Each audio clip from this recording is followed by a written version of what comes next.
പാൽപേട തയ്യാറാക്കാനായിട്ട് ഒരു non stick പാത്രമാണ് ആവശ്യം. അതിലേക്ക് ആദ്യമായിട്ട് നമുക്കൊരു 3/4 കപ്പ് അളവിൽ പാലാണ് ഒഴിച്ചു കൊടുക്കേണ്ടത്.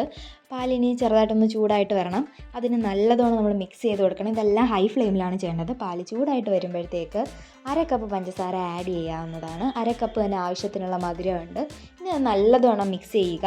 അങ്ങനെ പാല് തിളച്ച് കഴിയുമ്പോഴത്തേക്ക് ലോ ഫ്ലെയിമിലേക്ക് മാറ്റി, ഇത്രയും നമ്മൾ ഹൈ ഫ്ലെയിമിലാണ് ചെയ്യേണ്ടത്. ലോ ഫ്ലെയിമിലേക്ക് മാറ്റിയിട്ട് 1/2 കപ്പ് പാൽപ്പൊടി വേണം ഇതിലേക്ക് നെക്സ്റ്റ് ആഡ് ചെയ്ത് കൊടുക്കാൻ.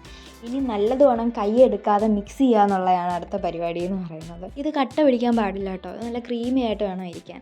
അങ്ങനെ ഒന്ന് നല്ല ഇളക്കി ഒരു ഇത്തിരി ക്രീമി ടെക്സ്ചർ ആയി കഴിയുമ്പോഴത്തേക്ക് പിന്നെ നമുക്ക് നെയ്യ് ആഡ് ചെയ്ത് തുടങ്ങാം. 3 ടേബിൾ സ്പൂൺ നെയ്യാണ് നമ്മൾ ആഡ് ചെയ്യേണ്ടത്.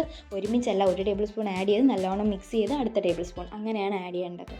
ഈ ഒരു സമയമൊക്കെ ആകുമ്പോഴത്തേക്ക് 1 ടേബിൾ സ്പൂൺ നെയ്യൊക്കെ ആഡ് ചെയ്ത് കഴിയുമ്പോൾ നമുക്ക് ഫ്ലെയിം ലോ ഫ്ലെയിമിൽ നിന്ന് ഇത്തിരി മീഡിയം ഫ്ലെയിമിലോട്ടാക്കാം. അപ്പോൾ ഇത് ചെറുതായിട്ട് കട്ടിയാവാൻ തുടങ്ങും. അങ്ങനെ കട്ടിയായി കഴിയുമ്പോൾ നമ്മുടെ ലാസ്റ്റ് ടേബിൾ സ്പൂൺ നെയ്യും കൂടി നമ്മൾ ആഡ് ചെയ്യണം.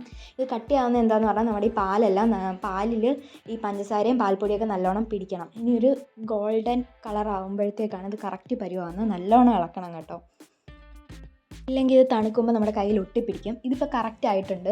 ഇനി ചെറിയ ചൂടോടെ തന്നെ നമുക്ക് ഉരുട്ടണം. നമ്മൾ ചപ്പാത്തി മാവ് ഉരുട്ടത്തില്ലേ, അതേപോലെ ചെറിയ ചെറിയ ഉരുളകളായിട്ട് നമ്മൾ ഉരുട്ടി വെച്ചാൽ മതി. എന്നിട്ട് നമുക്ക് ആവശ്യമുള്ള ഡിസൈൻ നമുക്ക് കൊടുക്കാം.